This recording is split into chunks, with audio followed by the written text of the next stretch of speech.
पक्ष एकला माझा ज्याला राष्ट्राची हो जाण ना नावा पुरता हिंदू अवघ्या हिंदुत्वाची शान. हा पक्ष एकला माझा ज्याला राष्ट्राची हो जाण ना नावा पुरता हिंदू अवघ्या हिंदुत्वाची शान. शिवछत्रपती रक्तात आमच्या हृदयी पावन राम संस्कार आम्हावर संघ शक्तीचे सार्थ हो अभिमान.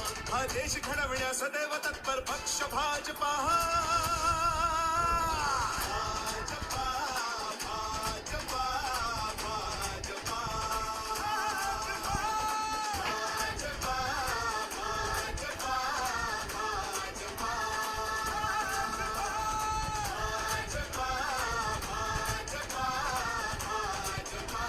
राहुरी विधानसभा पोटनिवडणुकीच्या निमित्ताने महायुतीचे उमेदवार अक्षय कर्डिले प्रचाराच्या निमित्ताने रविवारी सायंकाळी तिसगाव शहरात पोहोचले. यावेळी उपस्थित तरुणांनी अक्षय कर्डिले यांना अक्षरशः खांद्यावर उचलून घेत त्यांची संपूर्ण बाजारपेठेतून भव्य मिरवणूक काढली.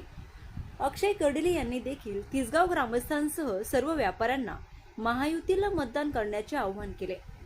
या मिरवणुकीमध्ये तरुणांची संख्या लक्षणीय होती. उपस्थित तिसगाव ग्रामस्थांना संबोधित करताना उमेदवार अक्षय कर्डिले म्हणाले, विधानसभेत जाण्यासाठी तुमचे आशीर्वाद महत्त्वाचे असून तिसगावचा पिण्याच्या पाण्याचा प्रश्न प्राधान्याने मार्गी लावला जाईल. त्याचबरोबर राहिलेली सर्व विकास कामे देखील निश्चितपणे पूर्ण केली जातील. मतदारसंघातील प्रत्येक गावात सुचवलेली सर्व विकास कामे हाती घेतली जातील. मतदारांच्या विश्वासाला कदापि तडा जाऊ देणार नाही, असा विश्वास अक्षय कर्डिले यांनी यावेळी व्यक्त केला. तिसगावचे ज्येष्ठ नेते काशीनाथ पाटील लवांडे म्हणाले, आमदार कर्डिले शेतकरी कुटुंबातून पुढे आले. गोरगरीब जनतेच्या आशीर्वादाने त्यांनी जिल्ह्यात स्वतःची मोठी राजकीय शक्ती निर्माण केली. आमदार कर्डिले यांच्या निधनामुळे सर्वसामान्य जनतेचे हक्काचे व्यासपीठ हरपले आहे. जनतेच्या आशीर्वादामुळे ते 6 वेळा आमदार झाले. पुरेसे संख्याबळ नसताना देखील आमदार कर्डिले जिल्हा बँकेचे चेअरमन झाले. संपूर्ण जिल्ह्याने त्यांच्या राजकीय रणनीतीचा अनुभव त्यावेळी घेतला. पद्मश्री बाळासाहेब विखे पाटील यांच्या प्रयत्नांमुळे वांबोरी चारी दुष्काळी भागाला मिळाली. जिल्ह्याचे पालकमंत्री व जलसंपदा मंत्री राधाकृष्ण विखे पाटील यांच्या प्रयत्नातून पुढील वर्षभरात टप्पा 1च्या कामाची दुरुस्ती होऊन वांबोरी चारीचा फुटबॉल आणखी खाली घालण्याचा शब्द मंत्री विखे पाटील यांनी दिला आहे. पाणी प्रश्न संदर्भात आपण प्रामाणिकपणे आयुष्यभर लढा दिला आणि तो आता विखे कुटुंबाच्या प्रामाणिक भूमिकेमुळे निश्चितपणे मार्गी लागेल. मात्र त्यासाठी आणखी वर्षभर थांबावे लागेल. तिसगावकरांनी देखील मतदानाच्या रूपाने महायुतीच्या पाठीशी उभे राहण्याचे आवाहन काशीनाथ पाटील यांनी यावेळी केले. यावेळी चेअरमन दीपक लांडगे, बाबा पाटील खरसे, सचिन सातपुते, कुशल भापसे, नगरसेवक प्रतीकदादा खेडकर उपस्थित होते. या भव्य प्रचार मिरवणुकीचे नियोजन नगरसेवक प्रतीकदादा खेडकर, उपसरपंच मगर युवा नेते भैया बोरुडे, सुनील परदेशी, धीरज मेट, भाऊ पाटील लवांडे, कुशल भापसे, नंदकुमार लोखंडे, रवींद्र भापसे, मनोज ससाणे, प्रसाद देशमुख, सोमनाथ कातखडे, भारत गारुडकर, उदय लवांडे, पवन परदेशी, शिवम आठरे, दीप खंडागळे, भैया साळवे, शेरखान शेख, इर्शाद कुरेशी, इम्रान सय्यद, राज खान, अविनाश शिंदे, राहुल ससाणे, राज तांबोळी, गणेश भोसले, ओमकार गारदे, निलेश गारदे यांच्यासह तिसगाव येथील सर्व तरुण वर्गाने केले होते. प्रतिनिधी मयूर मुखेकर, तिसगाव. होत असायचे आणि एक भावनिक नातं प्रत्येकाशी तयार झालं. आज ते गेल्या 6 महिन्यापासून आपल्यामध्ये नाहीये. आपल्याला सर्वांना त्यांची प्रत्येक क्षणाला उणीव भासती. प्रत्येक सुखात दुःखात कार्यक्रमामध्ये त्यांची आठवण येते. तिसगावचं प्रेम साहेबांवरती जेवढं होतं, आज मी या 6 महिन्यामध्ये पाहिले की तिसगाव मला देखील तेवढंच प्रेम देत आहे. माझ्यावर जो वाईट काळ आलाय यामध्ये मला आणि माझ्या कुटुंबाला तुम्ही सर्वांनी धीर देण्याचं काम केलेलं आहे. म्हणून आपल्या ज्या अपेक्षा आणि इच्छा साहेबांकडं होत्या की आमच्या गावाला पाणी आलं पाहिजे, आमच्या शेतकऱ्यांचे प्रश्न मिटले पाहिजे, हे अशा अनेक प्रश्न आणि समस्या आपल्या सर्वांच्या मनामध्ये साहेबांकडून 2024 मध्ये निवडून आले. साहेबांना पुन्हा एकदा आपल्याला आमदार करायचंय आणि आपल्याला आमदार झाल्याच्या नंतर या 5 वर्षामध्ये आपल्याला साहेबांकडून हे कामं करून घ्यायचेत, ही भावना प्रत्येकाची होती. साहेबांनी कधी तिसगावमध्ये आपल्याला किती मतदान झालं किंवा किती मतदान नाही झालं हे कधीच पाहिलेलं नाही. साहेबांना माहिती होतं की एकदा मला तुम्ही सर्वांनी संधी दिलेली तर कुठं मतं किती आहेत यापेक्षा मला तुम्ही सर्वांनी आज त्या ठिकाणी पोहोचवलंय, त्यामुळं मला सगळ्या गोष्टीची जाणीव आहे. म्हणून साहेबांनी प्रत्येक वेळी पूर्णपणे ताकदीने आपल्या गावात काम करण्याचा प्रयत्न केलाय. म्हणून आपण निश्चिंत राहा, कुठल्या गोष्टीची आपल्याला काळजी किंवा मनात शंका आणायची आवश्यकता नाही. आपल्याला मी 100% विश्वास देतो की ज्या अपेक्षा तुम्ही साहेबांकडे ठेवलेल्या होत्या 2029 पर्यंत आपल्याला 3.5 वर्षाचा काळ मिळणार आहे. केंद्रामध्ये राज्यामध्ये सरकार आहे, मुख्यमंत्री देवेंद्रजी फडणवीस साहेब हे आपल्या सोबत खंबीरपणे उभा आहेत, आपल्याला ताकद देत आहेत. माझ्यावर आणि मतदारसंघावर विशेष त्यांचे लक्ष आहे. नामदार राधाकृष्ण विखे पाटील साहेब व सुजय दादा आपल्या तर कुटुंबातले सदस्य आहेत. आपल्याला प्रत्येक ठिकाणी ते ताकद देत आहेत. 6 महिन्यापासून जिथे जिथे आपल्याला आवश्यकता लागेल प्रत्येक ठिकाणची गरज ते पूर्ण करतायत. मोनिकाताई आपल्या सोबत गेल्या 15 दिवसापासून आपण सर्वजण जवळून पाहत आहे की स्वतःच्या निवडणुकीला जेवढ्या फिरल्या नसत्या तेवढं माझ्यासाठी आज त्या सकाळपासून तर संध्याकाळपर्यंत फिरत आहेत. जिल्हा तसा साखर सम्राटांचा जिल्हा आहे, शिक्षण सम्राटांचा जिल्हा आहे. इतक्या सहजासहजी गरीब माणसाला, शेतकऱ्याच्या पोराला या राजकारणामध्ये एवढ्या ताकदीने उभा राहून त्या लोकांचे प्रश्न ऐकून घेण्याची सवय अनेक लोकांना नव्हती.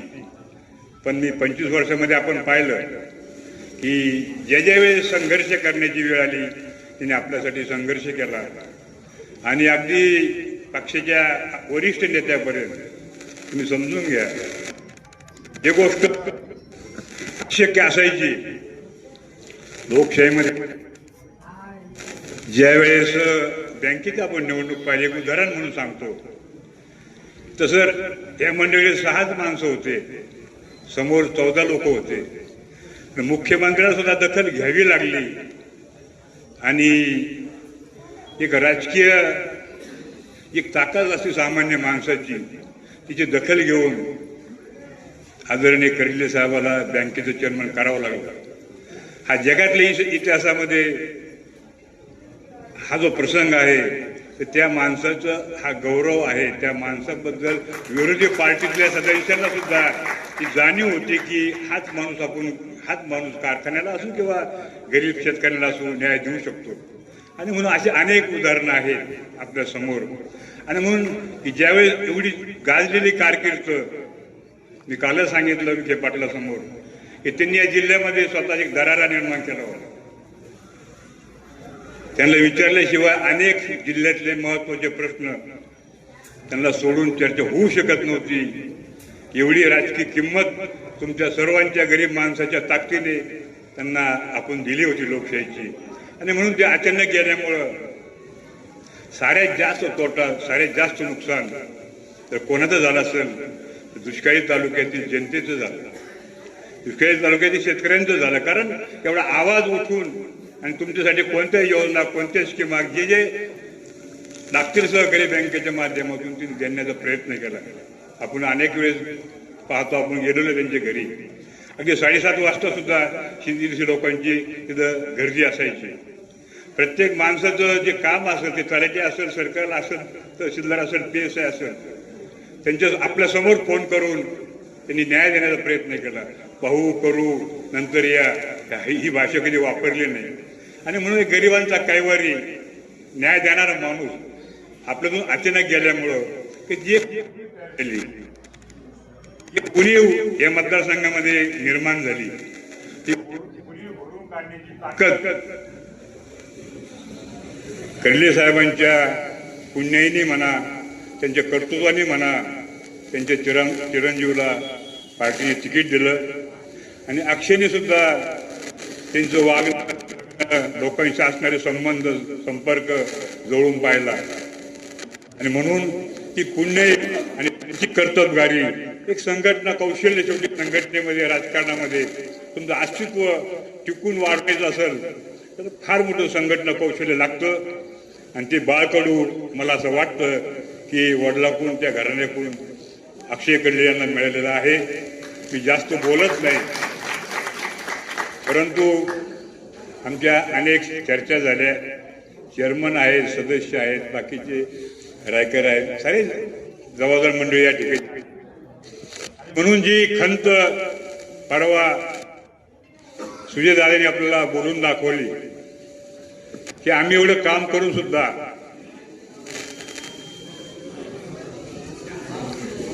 मी 4 दिवस माईक हातात घेतला नाही, पण काल परवा तुमच्या सुजयदादाला फोन आला. ठीक आहे, मी माझ्या पद्धतीने गावाची आपली बाजू मांडली आणि काल पुन्हा सप्त्यामध्ये मी 2 शब्द बोललो. कालही मी विखे पाटील आले, त्यांना आपले विषय मांडले आणि त्यांनी काल सांगितलं, काही लोक त्यावेळेस लक्ष लिहिलं की आम्ही आयुष्यामध्ये एकच संघर्ष केला पाण्यासाठी 75 सालापासून, आणि ते तुमच्या वडिलांनी पद्मश्रीनी अगदी मन्या भाऊसाला मला दिल्लीला बोलवून आमच्या समोर नाबार्डच्या अध्यक्षाला समजून सांगून ही योजना मंजूर केली. मंजूर झाली, कार्यवाही झाली, पाईपलाईन टाकली, परंतु आमच्या अपेक्षेप्रमाणे मळीपर्यंत पाणी गेलं नाही. आणि म्हणून आज तुमच्याकडे खातं आहे. तुम्ही सरकारमध्ये फार मोठे वजनदार मंत्री आहात, तुमच्याकडं पालकमंत्रीपद आहे. आणि म्हणून जे दादाला माहीत असेल की ते 14 कोटी रुपये दुरुस्तीसाठी मंजूर झाले. आपण नारळ फोडले, तिथून दिला ते काम. जे 14 टीएमसीला पाणी आल्यानंतर आपलं पाणी बंद होतं, ते 14 टीएमसीच्या खाली फुटबॉल घ्या की आमचं हक्काचं पाणी पाऊण टीएमसी आहे, ते कधीतरी आम्हाला ज्यावेळेस लागेल ते सोडता आलं पाहिजे, अशी व्यवस्था करा. आणि प्रेशरने पाणी सोडलं तर पाईपलाईन फुटते, मोटर तेवढं मणीपर्यंत जात नाही. आणि कबूल केलं, इथं तुमचे मुख्यकर आहे की तुम्ही जे विषय मांडले की पद्मश्रीने आम्हाला शब्द दिला होता की दुष्काळी तालुक्यातील जनतेला मी पाणी देईल, ते स्वप्न साकार करण्यासाठी प्रयत्न केले, घडलं सुद्धा. पण जे थोडंसं अपुरं राहिलेलं काम आहे ते तुम्ही त्यांच्याच हे आहात.